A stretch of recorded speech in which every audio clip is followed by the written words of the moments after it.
બાકી આ જગતમાં સૌથી મોટો પરોપકારી જીવ એ છે કે જે ભગવાનની કથા માટે નિમિત્ત બને છે, જે ભગવાનની કથા કરે છે એમાં નિમિત્ત બને છે. કોઈ વ્યક્તિ કોઈ યજમાન બને, કોઈ એમાં સેવા કરે ભગવત કથા માટે, અને એક વ્યક્તિ કે અમુક વ્યક્તિઓ એમાં મદદ કરે, પણ એ કથાનો લાભ અનેક લોકોને પ્રાપ્ત થાય છે.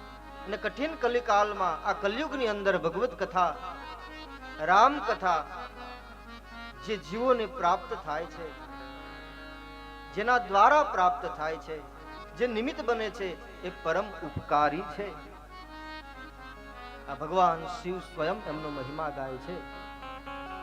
તો જે કોઈ નિમિત્ત બન્યા છે આ ભગવત કથા માટે, એ સૌને મારા પ્રણામ અને મારી પ્રસન્નતા.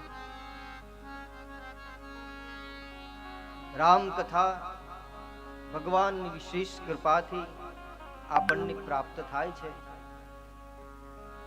હમણાં જ કથાના પ્રારંભે દીપ પ્રાગટ્ય થયું અને આપણી વચ્ચે નવસારી શહેરના જે ખૂબ જ મોટા સામાજિક આગેવાન અને પત્રકાર ભાઈઓ સાથે જે મહાનુભાવ ડિસેબલ ચાઇલ્ડ બહેરા મૂંગાની જે સંસ્થા ચલાવે છે એ ભાઈ, આ શહેર માટે મેં સાંભળ્યું છે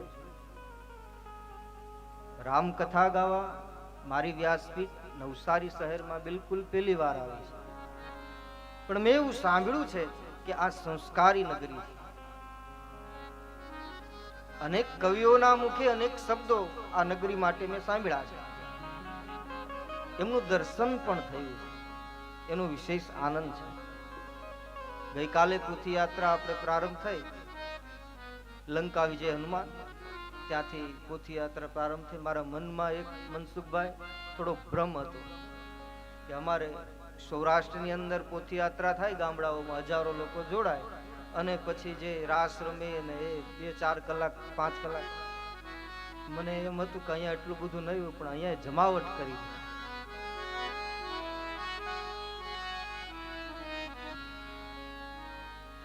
ખૂબ જ આનંદ ઉત્સવ સાથે આથે આપણે પોથીજીને, રામાયણજીને આપણા મસ્તક ઉપર આપણે પધરાવીએ છીએ અને હનુમાનજીની ચરણોમાં આપણે પ્રાર્થના કરી. ત્યાંથી પોથી યાત્રાનો પ્રારંભ થયો. લંકા વિજય હનુમાનથી કામેશ્વર ભગવાનના સાનિધ્યમાં આપણે પહોંચ્યા. બધાએ ખૂબ જ આનંદથી આ કથામાં, આ ઉત્સવમાં જોડાયા.